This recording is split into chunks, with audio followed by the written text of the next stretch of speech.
Welcome to the Inside Outside podcast. I'm Jessica Bernan, author, horticultural therapy practitioner, and founder of Basker, where I help people use gardening and nature for mental, emotional, physical, and social well-being. I love nature and gardening, but I also really love being inside, snuggled up in my bed, watching shows. So each week I merge those two worlds together, not just beds and shows, but all pop culture, inside things. And my guests and I talk about nature, that's the outside part, and then we share one of our current inside obsessions. But before we dive in, each week I share a reason why I love to grow. And I'm sure you're thinking, she's probably run out of reasons. I haven't. Reason number 5 of why I like to grow things: new friends and deepened friendships. Since I've started growing, I've made a lot of new plant friends, and it's also opened up new ways for me to connect with my already friends. With my new plant friends, we share seeds and plants and give each other tips. I mean, talk about other things besides plants. And with my old friends, I get to share how to grow, and we do plant things together, which has really been a fun way to deepen our relationships. I know people always talk about how it's hard to make friends as adults, but growing has been so incredible, such a good gateway to new relationships and relationships that have come exactly when I needed them. So, number 5, reason why I love to grow: new friends. All right, today's guest is Barri Leiner Grant. Barri, she's incredible. I cannot wait for you to hear her on this episode. Barri left a long-time career as a journalist to help people with grief. She's become a well-respected grief specialist and the founder of the Memory Circle, which is a space for grief support, and it's created learnings for people to live with loss. Her work has been featured in the Washington Post, Psychology Today, and Maria Shriver's Sunday paper. She's been on shows, radio shows, and now she's on this podcast. All right, before we get to Barri, a quick break from this week's sponsor, Jenna Burton Wellness. Jenna is giving you all an insane discount for listening to this podcast, so listen to the ad. She's here to help. All right, I'll talk to you on the other side. There is a lot of conflicting health information out there, and the list of supplements, classes, and products you're supposed to use is confusing. And how would you even find the time to do all these things anyway, especially if you're struggling with your health? This is where Jenna Burton Wellness can help. Jenna Burton Wellness is a health coach practice dedicated to helping women feel their best from the inside out. Jenna combines functional nutrition, stress management, and sustainable lifestyle shifts to support long-term wellness to actually fit into your real life. If you're struggling with brain fog, fatigue, and bloating, or you feel like you lack support when it comes to your health, or you don't feel like your doctors are listening to you, or you need help with your wellness routine while navigating motherhood, or all of the above, it's hard as a woman trying to get good care, but Jenna can help. Jenna's core program, Gut Health Reset, is a personalized program led by a certified health coach and a licensed functional nutritionist.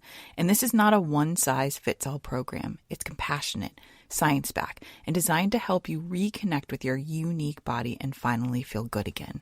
It's perfect for anyone who's been told your labs are normal, but still doesn't feel like themselves. It's also the program Jenna wished that she had when she struggled with her own health issues. She knows firsthand how defeating and lonely it can feel to not get answers. If you want to learn more about the Gut Health Reset or work with Jenna, head to jennaburtonwellness.com. And because you listen to this podcast, Jenna is offering Inside Outside listeners $200 off her standard gut health program. Yes, $200. She really wants to help you feel better. Again, head to jennaburtonwellness.com, and when you email her to set up a time, tell her I sent you for $200 off.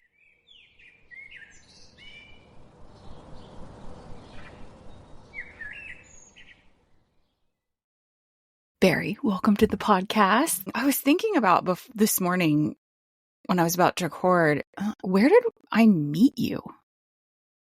Oh, God. You just kind of seem like in the ether of my life, but I don't know. In Chicago, I have a memory of Ari Bendersky connecting us. Oh, okay. Yeah, that would be Ari. And we never really did a one-on-one hang. You were just always at parties I was at, and I was like, she's so cool.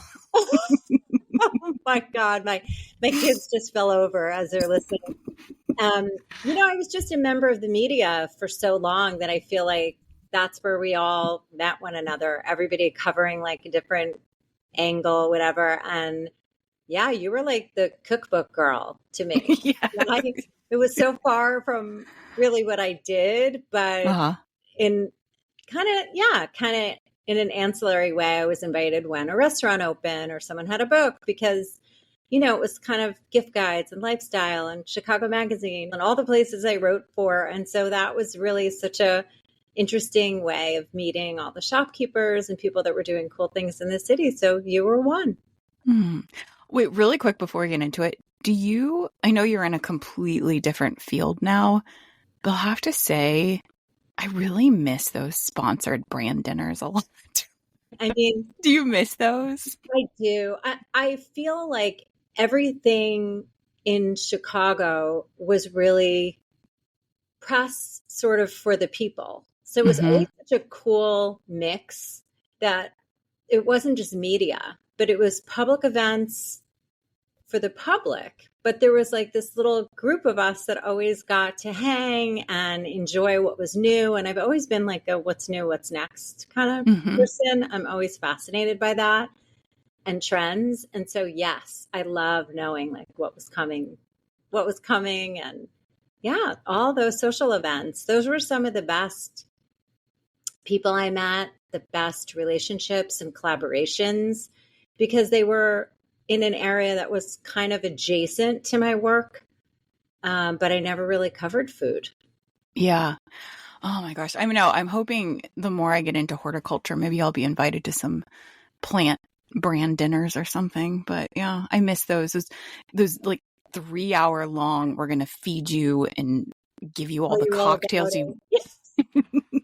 Yeah, and tell you all about what we do. I have such amazing memories of all of those openings and Me events. too. And I think what was also so cool about a lot of those events, less where I live now, is that there were always a huge group of people that weren't on social media or didn't have a social following. They were just IRL influencers. Like they Yeah, had the best taste. You would go to them for all the recommendations. But I feel like now so many brand dinners are just like, okay, well, what's her Instagram count? Like who, like, and it's, I don't know. It was really cool, I think, in Chicago during those days to be able to discover someone new that was one of I the mean, coolest people you've ever met, but they're not on social media. my claim to fame remains Nate Berkus. So I was the first reporter ever to write about him, and he remains a dear friend. That's what I mean. Those were the real days where you not only attended these events and covered them, but you were sitting next to table partners and interviewing people that you got to know, not just what was going on their social, but like their real lives. And that was Mm-hmm. beautiful community and connection, whether we were, sitting next to each other in the Chicago Tribune Tower or we were sitting next to each other at a dinner. It was so good. Yeah. Okay. Let's move from fancy dinners inside to outside. I want to kick off this podcast with your very first nature memory or a time that nature truly impacted you. This was such a delicious one to think about for me. It took me two places in my memory and Mm-hmm. mind's eye. The first was definitely more because of pictures I know. And I think a duck pond with my dad in New Jersey. Mm. We lived in a high rise and before we lived in a house of our own. And so the park, do you want to go to the park, was sort of my first nature Mm-hmm. memory. And I can see my dad like crouching and showing me the way, Mm-hmm. to feed them little bits of bread and sort of learn how to fish on a very small stick. And it brought memories of my dad. And then also when we moved to our first house in New Jersey, 41 Robin Court, I recently went back and visited. I remember the lawn so vividly. I remember that it was really flat and very big for probably an acre, which felt like a farm to me. Mm-hmm, mm-hmm. And I remember running through the sprinkler and that he would give me, I think it was a penny, to pull out every dandelion that we had. Oh, wow. And and now I feel like I would tell him, make tea out of that or something. Mm-hmm. wouldn't We wouldn't really be doing that. We would be maybe having a whole lawn of those. But he was so proud and he took such good care of it. And it was always so green and lush and beautiful. I remember him growing tomatoes, and that was sort of the outdoor. And my mom used to say, your dad is really good at park. Like the outdoors that was his space. That was like what he loved. Wow. So So it sounds like both of those memories really involve your dad. totally and completely. Wow. And I'm curious, that feeling of being in the sprinklers and feeling the grass under your feet, do you ever recapture that as an adult? Do you have a space to kind of play like that now? Yeah, I've made a practice of going out first thing in the morning and just grounding by feeling the grass under my feet. I spent time between Manhattan and about an hour up in Westchester, New York.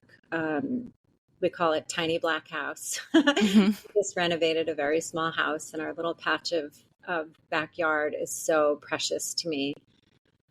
And so, yeah, I pad out there and just feel the grass under my feet. And I kind of marvel when the sprinkler system goes on, because I do think about that. And I can feel when it would, even in my memory, that when it would go really like rough, if you went very close to the sprinkler, Mm-hmm, it mm-hmm. would be really strong on your legs. And we live not too far from the beach. So I'd say my other nature memory is definitely that. But when I think of the woods and green and the creek and that, that's all Robin Court. That's all my first house and my first of my own exploration into sort of things that were out there and where I could visit them on my own.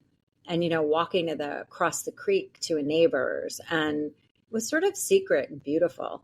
Mm-hmm. Oh, and that's really interesting. So you said that you grew up in a high rise in New Jersey.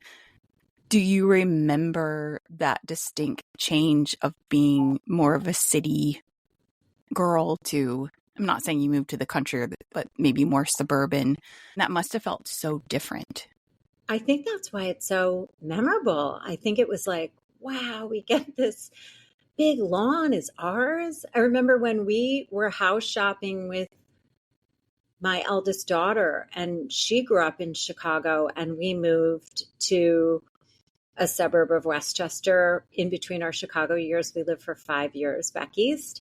Mm-hmm. I remember her asking me if the park came with the house. It was a swing set. It was like some family swing set that they, were leaving behind. But I imagine I felt much the same way, because when I thought about this question, that was definitely it. It was like my own lawn, like it belonged to us, and so too did the woods behind our house, and what we called like punks. These, like, I don't even know what they're called in real life, but we used to like fire up the ends of them and pretend they were like, we could like smoke. And Mm-hmm. it was like what happened in the woods stayed in the woods. Like it was our own thing. And our friends had tree houses. And so there was something very liberating about being there. But I think then I equated, city with Manhattan when I moved to New Jersey. But as a kid, I just remember if you wanted to go outside, it was either the lawn in front of the building or the park. And yeah, I feel like just like Emma, when we had our own park, it was definitely Robin Court. Wow. Thank you for sharing that. That's such a great memory. So before we get to your inside thing, every episode I like to share a concept or a theory or article or journal about how nature can impact us. And I do my best to connect it to my guest. So I'm wondering if you think that you know what I'm going to connect it to. Well, I'm certain that it would be some kind of memorial or memory or something that has to do with grief. But Yeah, you got it. So it's not a journal or, a study, but it's this really beautiful article, and it's called Growing Grief, Cultivating Life After Death in the Garden. And it was written by Avril Tynan. She's German. And I'm going to just read the abstract, a little brief part of the abstract. It says, in this paper, I explore how cultural representations of gardens are entangled with stories of grief in productive and creative ways to demonstrate ongoing attachments and relationships with the dead. Building on the turn in grief and death studies towards the idea of continuing bonds, I argue that grief is enmeshed in the spaces and places of the past, present, and future, in relations between self and others, and the social performance of private and public expectations. One more. The garden is thus an ideal location in which to think about grief alongside perpetual return, persistence, and multiplicity as an activity of ongoing and future. I wanted to see what you thought about that.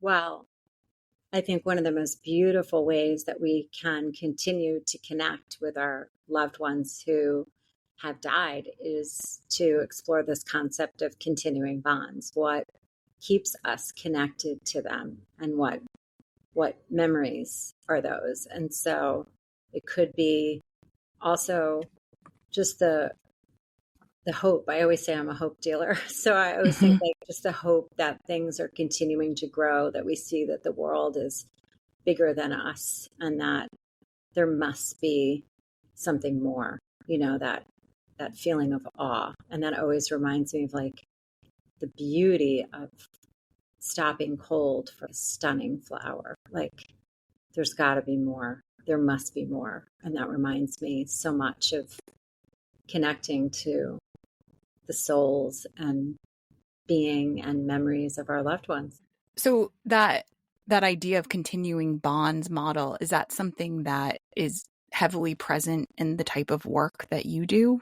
It is because I think when we lose a loved one, we come to this moment of deep connection and acceptance. And that's not to accept that the death is right, but it is just to accept that they are no longer walking through the front door, if you will. And how can we continue to have a relationship with them? It just feels the importance of keeping their memory alive is just that.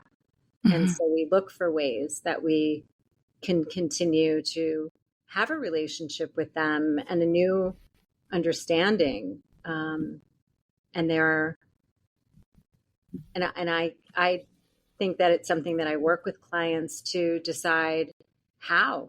I love the way that you talk about the garden, and cut and come again is a phrase that you use to describe the flowers. And I think, imagine that is sort of a metaphor for how we remember, because they come each year. There's all kinds of ritual and reflection that we can do to keep a relationship with them, whether it's earthly, on this plane, or wherever you believe our people are. Yeah. Yeah. And I'm curious. I mean, I know every single person is different, right? And we all grieve differently, but is there, I don't even want to say time frame, but I'm wondering, when grief first happens, if people are even open to that continuing bond at first, or if it takes a while to get there. Oh, no. Yeah, it is. It's probably not even something that you imagine. I think the brain and body first have to realize that they are actually gone. And that takes a while. In our hunter and gathering minds and bodies, right? We're out there. It's like the brain's job to go hunt for them and bring them home, right? Mm. But people are, sometimes people say, lost, like I lost my mother. And it's like, they're not lost in the woods, but it takes a really long time for our brain really to catch up with the idea that they won't be coming back, and that we have this, our greatest attachment usually, especially in mother loss and loss of all kinds. Whenever we've had some kind of a secure attachment, it's really hard for us to imagine that that is never coming back. So no, it's not something that I would introduce right away. But in the idea of how to remember them and some kind of ritual to remember, I think that can be crafted right away because you don't want to forget them. And I think as we move away from that initial and that acute grief and loss, that it's important to feel as though we're not forgetting them. Mm-hmm. And I think anything that you do to remember them, and I love that word, remember, it's like putting ourselves back together, remembering us well in our relationship, in our brokenheartedness. How can we put ourselves back together so that we are with them again in any way, shape, or form? My gosh. We're going to get back to more mushy gushy stuff, but might be a weird question. You don't have to answer this if you don't want to, but I think when I was exploring your website today and I saw obviously there's a price attached to it. I think it would, like, even when I'm doing my horticultural therapy right now for a client that I know is really struggling, or there's a nonprofit that I really want to help. Did you struggle at first with figuring out what to charge and even to charge at all for someone that's grieving? I just feel like it feels strange sometimes. It is. It's so hard. Yeah, I wish I could give it all away for free, but that is because I experienced my mother, Ellen, died in 1993. And I think nobody was saying grief or grieving or finding help or support. And as I made my own way in the world, I wanted to make what I didn't have. Mm-hmm. And I wanted to make it as affordable as possible. I also think we don't realize, if it's not only therapized, that it's some kind of problem to fix, which it's not. It's human and going to happen to each and every one of us. But I do offer a sliding scale, and I do use all of the paid subscriptions to my Substack to pay for a scholarship to help pay for somebody to be in any of my groups or retreats, either for free or at a reduced rate. So there is always an option. I will never turn anyone away if I don't have to. Mm-hmm. Yeah, it was interesting. I saw, as people know that listen to this podcast, I hate LinkedIn, but I am on there sometimes, but I always seem to see your posts on LinkedIn. So good for you, or the algorithm likes you. But together. One thing that I saw that you wrote, or that someone said about you, is they had met you at a party and were like, well, I don't need you now, but I'm going to keep you in my back pocket for when I do. And I think that's such an interesting, I don't even want to call it a business model, right? Because you're helping people, but it is an interesting thing where even today when I was looking at your site, I thought, okay, well, fortunately I don't need Barri now, but now I know who to help when I do meet someone. And I think that's such funny. I always tell people when they ask what I do, I'm like, it'll either clear the room real fast or it has people lean way in. I often feel like I'm wearing some kind of neon sign or magnet on my heart. I almost always meet the person in the room or online at the concert or the bathroom. I always find the grieving person. And it's been that way since I lost my mother. And that, to me, always felt like it was tapping me on the shoulder, teaching me really like, this is your work. This is really, but I wasn't listening, or perhaps I wasn't ready. Mm-hmm. What do you think was the tipping point for you that said, okay, I'm going to get certified. This is what I'm going to do? Because I'm imagining, because you're such a thoughtful and social person, you were probably helping people even before you got certified in a Yeah, friendly way, right? of course. I feel like I met every motherless daughter there ever was in Chicago. It was Mm-hmm. very quiet. It was very, I always said it was like a peer guided effort that I had made. I was certified in yoga, and one of the things that we were asked was to develop something that was part of your sankalpa, your highest and best and aligned with your world's heart's greatest desire of something that you would be in the world. And you sort of name it as if it's already happened. So mine was, I would create a circle to sit shoulder to shoulder with others who experience loss of all kinds. And that came to fruition at Yoga View in Chicago, ahead of Mother's Day. I called it Unmothered Mother's Day. And 9 years later, 10 years later, I'm still having an event before Mother's Day every year. I still do that annually, in different incarnations and in a different state. But that's how it all started. And then someone asked if I could do that for father loss, and if I could do that for sibling loss, and would you ever, and could you ever? And when people started to ask for more, I thought, oh, I better get my training on. Mm-hmm. Yeah. Wow. And so how long have you been officially trained in doing this? I have been training. I trained with really the industry leaders, Claire Bidwell Smith. I've interviewed her twice on this podcast before. Wow. Yeah.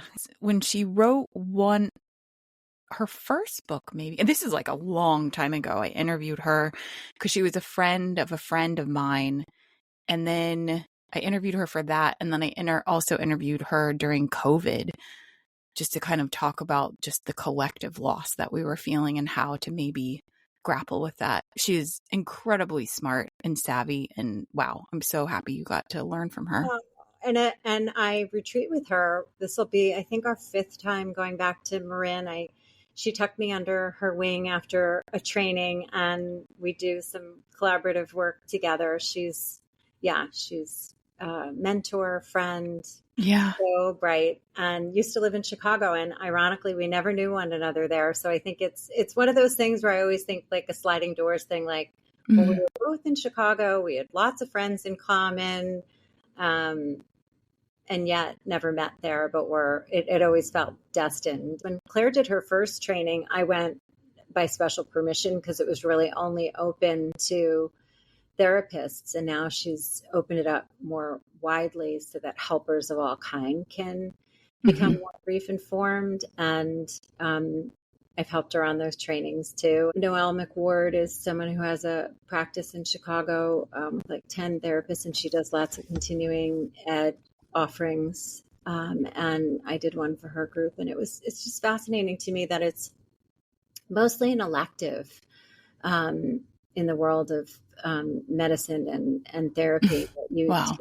It's pretty astounding. And so to choose that, an elective, so to choose that as a specialty is something that you would do post grad. For the most part, there isn't a degree. I mean, it's kind of like how doctors don't have to learn about nutrition.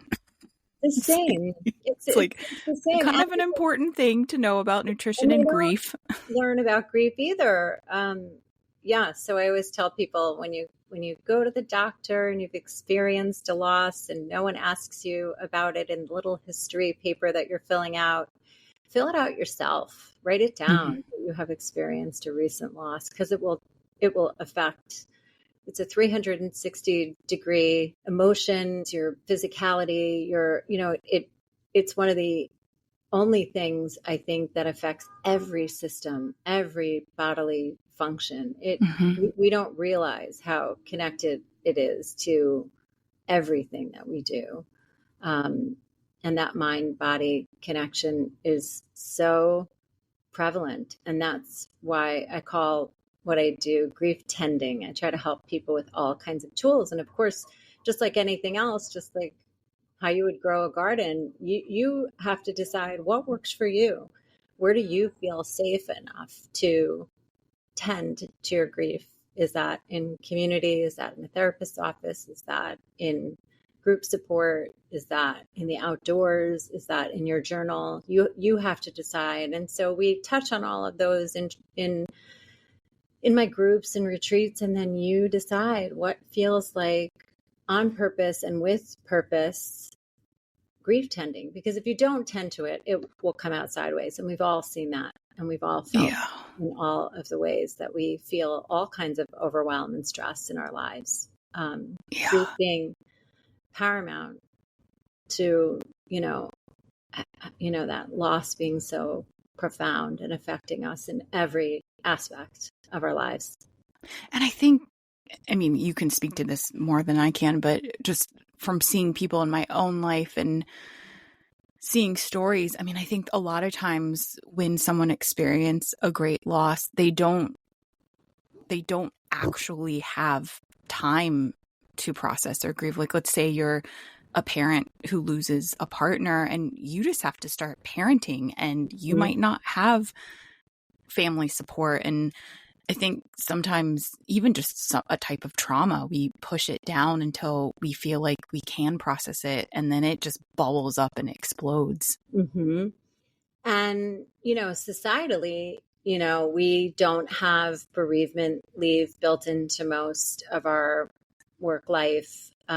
Maybe you get 3 days, which we know nothing can happen in 3 days. You can't make a funeral. You certainly can't have enough time to even allow the nervous system to get to a point where you can accept what just happened. And so, I think we're doing a lot to educate grievers so that they can become the lighthouses for others, so that they can inform the next person. I always say, my genre of writing has always been quick tell the others, because when you go through something hard, it just feels like, if I can just make this easier. That's always been the impetus for me. And grief on all levels, death and non-death loss, from mother loss to divorce to miscarriage and infertility issues. Whenever I have reckoned with something that is that hard, and I'm like, feel like kind of a, pretty smart to be able to figure this out. And yet it on all fronts just took me down. And in many instances, I did not name it grief. I did not give it the time and space that it needed.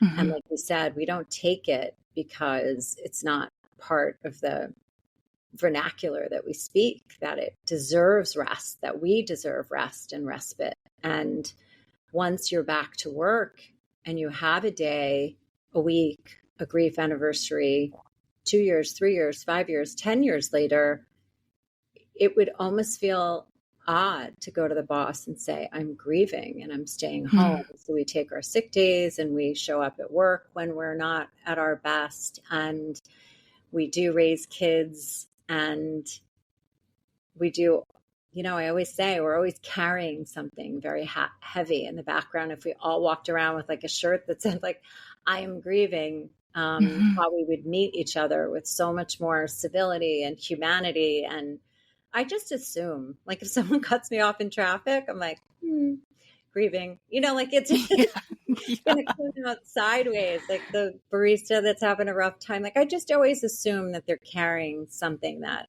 remains unspoken. And that's interesting that you do that, because with all of my work in endometriosis and period pain, if there's anyone that's having a hard day or cuts me off, I'm like, she's probably having a painful period. Right? But it's the same thing that is on its own. That too is grief. And so I think, it's the human condition. It's also beautiful to know that we are all going to experience this, and we the other thing that you could never teach anybody in a loss is like what we will make of it, whether it's how you live your life in a different way because you are aware of how short and precious it is to soak it up. And, I don't do a good job of this every day. I wish I followed my own client advice better. Mm-hmm. But I think, the more I honor my mother, the more I honor myself, the more I lost my dad in January after 10 years of living alongside his memory loss and caretaking. So my mother's loss was very sudden and this was wholly different. And my mom was 50 and my dad was 86. And we lived, a whole decade alongside him, my siblings and I, caretaking for him. And that was so very different. But there was a lot of joy, even in the hardest parts. And I think it was the part of me that knew this will not be forever. Mm. Wow. Well, thank you for doing the work that you're doing because wow. You can say that, but it's the work we all do. This is just the work I feel called to do. Also, people are like, isn't it sad? Isn't it awful? And I feel like it's so hopeful and it's so beautiful and it's so cracks you open in ways you never, ever expected. And I'm so interested in brain and body science and how our systems are just made to know how to gracefully die and also to grieve. I believe we know how. I just think that we need to get back to when we lived in, teeny tiny communities around fires and everybody would know that is what you had going on in your home and they would come and be your helpers. And, we're just so disconnected. And I think that there's some kind of sense of belonging that I see, like when all of my people in a grief support groups, I see strangers become friends. And just because they've all experienced loss and it's different loss and they're such different people and they have such different careers and times in their life. And I just see how beautiful it can be, that place that you can decide that you feel safe enough to share, to lay it down, even for an hour a week. It's beautiful. I love what I do. I love my people. Wow. Yeah. I think about what you're doing and something that one of my instructors said when I was going to horticultural therapy school. We talked a lot about emotions, right? When you are supporting someone. And I had a therapist once who I no longer go to, that in our first session, she actually not just had some tears coming out of her eyes, but bawled hearing things I was telling her, which made me feel very uncomfortable because then I felt like I had to support her. Yeah. This just happened to a client of mine. True story. And it's, it's regulating your own emotions, but obviously we're not robots, right? I mean, emotions will come to us. And I think he said something that I thought was so beautiful is that if you do, maybe you shed a tear or you show emotion in front of a client, he says, "Excuse me, I just have a high water table." And I just thought that was a really beautiful thing to say. That's very sweet. I mean, we are human. I think the first time I hear your story, I might well up. But, over time, I think, yeah, get it together. We have our own tools for processing and clearing. And to me, it isn't my story, but it is my honor to sit with you, to sit alongside you in yours. Wow. Well, sadly, someday I'll be signing up for your workshop. So, till then, not now. So let's move to your inside thing, which also has to do somewhat with grief and loss, but the categories are TV, book, or movie you'd like to share, internet gossip you must discuss, wild card, or a beauty or food trend that must go away. What are you choosing? This was so hard. And so I chose a movie. Okay. It's called My Mom, Jayne, and it's a documentary that Mariska Hargitay wrote and about her and is very front and center in about her very famous actress mom, Jayne Mansfield, who died when she was only 3. And it's really how she remembers her, how she reconnects to her, how she creates a continuing bond with her, and how a lot of sort of the woman she knew as a symbol of the time that was very, sexy pinup, a voice that she put on that was sort of in the spirit of Marilyn Monroe, sort of a who is the mom and who is the caricature. And she went on this journey to explore meeting her, really, for what I feel like was the first time. And it's such a beautiful, beautiful story, and how that can happen all those years later. Mm-hmm.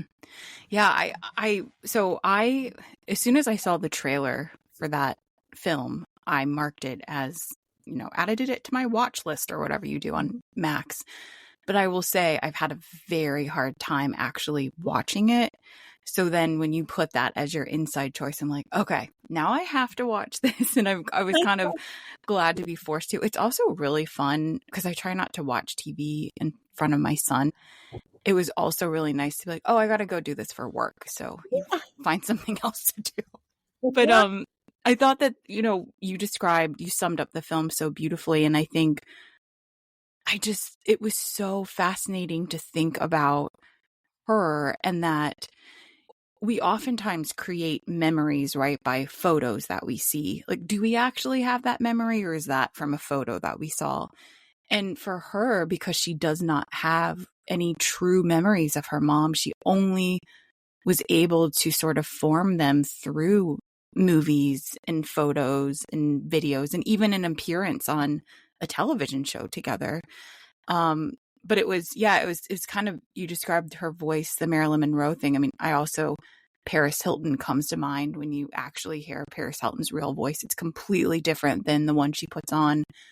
But I just, I think that would be such a confusing thing to grapple with, to want to truly know who your mom was, but that you only have this external version of who she gave to everyone else. Mm-hmm. And I have clients that have lost moms very, very young. And I did a retreat with Hope Edelman, and many, many of the women were very, very young. And they say the same thing, kind of piecing it together from photos because they don't have those memories, gathering stories from others, going back and meeting mom's friends and acquaintances and what she was like as a child. And, we don't all get to make a documentary, but we can in fact make that journey. And I think watching the movie reminded me that you can repair, and you can go back, and you can reconstruct, and you can uncover family secrets. And I don't want to give anything away because I think everybody should watch it. There's a big family secret in this film that was revealed. And yeah, I think, one of the things there was, that was her first secure attachment, right? Mm-hmm. And she had such exquisite family in this movie, and connection, and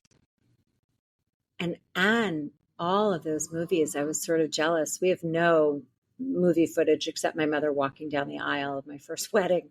We have no moving. She doesn't move in any, there were very few pictures. It was all before digital.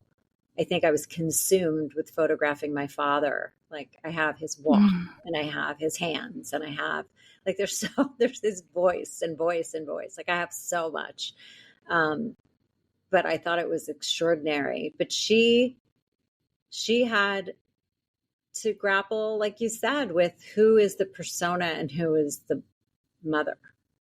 And also grapple with the fact that I've said grapple 6 times in this podcast. I don't know if I've ever used that phrase, but also dealing with that when she lost her mom was probably one of her lowest points in her life.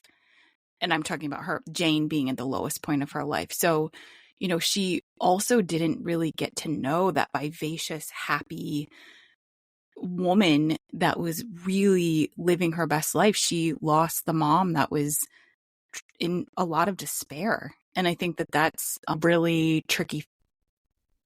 Yeah. And how she went back and had these conversations with siblings, that is extraordinary. And, when we grieve, even in a family, we all grieve differently. I think there could be a lot of judgment in the way that we decide to remember them. We get to remember them any way we want. I always say it's your story from your side of the door. It's like your own memories, when you're writing your own memoir, it's your memory. It's what you recall and how you wish to remember them. But it was so interesting when she interviewed her own siblings about their memories. I think it helped her paint a much different picture. And like I said, I don't want to give any of it away. So it is definitely my pick. And for so many reasons, why we also need to have conversations with our family members while they are alive. So many unanswered questions, so many things that I had such a beautiful relationship with both parents, and there remained so many unanswered questions. And I had so many health queries about my life as my mom died at 50. Like, I don't know anything about menopause and what do we look like when we're old. And it's so interesting, right? We lose, there's so many secondary losses, and there's so many ways in which we all get to choose how we remember those that are no longer here. Do you feel like this is a weird parallel, but it will make sense? So, obviously I do horticultural therapy, huge gardener, always in there. My son wants absolutely nothing to do with it. I do make him memorize every summer. I tell him at the end of the summer he needs to be able to identify 15 new plants. So I do that with him. But I'm curious, with your own children, I'm curious their relationship to grief because of what you do, because I think sometimes children sort of rebel against what their family or their parent does. They want nothing to do with it. But this is something they'll have to face. Yeah, we do. We talk about it a lot. I think they grew up hearing Grandma Ellen stories. My mom was not a grandmother. My mother never knew my children. So they feel as if they know her through story. And it's the greatest gift that both of them have given me, to say, I feel like I know her. Wow. Which is beautiful. And also, I am a crazy collector because I want them to have things that have dates and memories and history. And I think it's my way of leaving some kind of footprint that my mother didn't have. But also, I've told my eldest, who's sort of, I gave her permission to just get rid of everything. I said, after we cleared my father's things, I just said, I don't want you to feel responsible for any of this. I only want you to keep what is most reminds you of me and that you want to. And if that's a birthday card I wrote you, or a bracelet, or a painting, or a book in my office, I only want you to have, I don't want this to be a burden. You don't need to find a place for all of my insane collections in your life. I've been a memory maker for as long as I can remember. And I think it really was a knee-jerk reaction to the loss of my mom. She was much more doer than collector. And thank goodness it was experiential before we even said anything like that. she was like last at the mall and last at the beach and always out of gas. And she used to say, like, lean forward, girls, we're running on luck. And, Mhm. sunsets, and, it just was soaking it all up. And I feel like I've done that with my girls too, dinner out on a school night, and a bath that my mom used to use a washcloth and a soap, and we call it a Grandma Ellen bath. Like when it's Mhm. just too late when you walk into the house to Mhm. get Mhm. anybody in the bath or shower. I'm like, okay, quick, Grandma Ellen bath. We have school tomorrow, like when they were little. We talk about it a lot, what my wishes are at end of life and things I hope they remember about me, and my values and what's important. And my daughter, Emma, has had me into her work community when they experienced a loss. Oh, wow. And both girls really, they know the vernacular. They ask others. One of the biggest things I am a proponent of is saying, tell me their name. People often say, my mom died when I was 10. And I'm like, what was her name? And funny things that I think they pass along, like they'll tell friends that I order coffee or takeout in my mom and dad's name. And it's so Mhm. much fun to hear them say, Ellen, Oh, wow. Yeah. your iced coffee. And they're just little ways that I keep their memory alive, that they think are, novel enough, I guess, or interesting enough and not so weird and sad, if you will. And that was always my worry, that I didn't want to do this work and make it sad. And I think there is so much that's hopeful and helpful. And I think that's what they see and what they know. But That's so having those beautiful. conversations with our family about what we wish at end of life really helps us have what I call clean grief, right? It's already enough to have to grieve a loved one. But if you know that you've carried out their wishes down to the end and done all that they wanted, you don't have to guess, and you don't have Mhm. to have the guilt or anything that goes along with that. And I think it's such a gift. So, yeah, Have you ever seen the show Swedish Death Cleaning? sure. Because I just want my mom to do that. So Yes. much, she has so much stuff. And I think it's just, I can't imagine Yeah. We moved having to in. grieve and then having to deal with someone else's shit. And Well, when I say shit, I'm I talking about know. like old yearbooks. It's like, I don't want your old yearbook. I know. I call it sadmin. All the paperwork that you have to do in estate, in preparing someone's estate and burial and funeral, and then the stuff in the house, and maybe perhaps the sale of the house. So the more conversations you can have now about that with family, let your mom know that isn't Yeah, really. I mean, she's got a bunch of storage units. There's no, and if people have never seen Swedish Death Cleaning, and maybe you can describe it better than me, but it's just this concept of cleaning out your house truly so your loved ones don't have to deal with all your stuff. It was really why I told my daughter after my dad passed away, and we also moved from Chicago from thousands and thousands of square feet to a big tag sale. And, I'm very sad. Some of their childhood toys that they didn't want, that I wish they had kept. But kids are different. I feel like they want to live without a lot of stuff and clutter, and it's easier to get up. People move a lot more. They move across country like you did and I did. Mhm.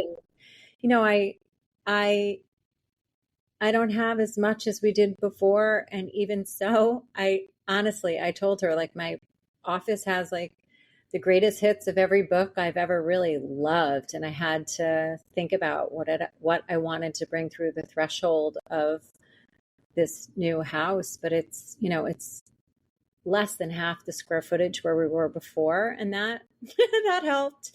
Um, Because even if you think that it's going to be easy to get rid of things, it's not, it's not. It's like you nobody wants it. nobody wants it, but you also feel a sense of guilt to release something Yes. that you think was important.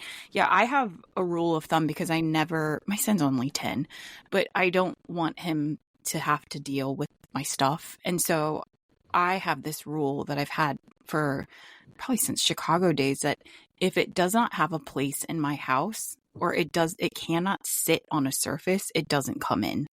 Yeah. Because We I, have to, Emma has like, my daughters are Emma and Quinn.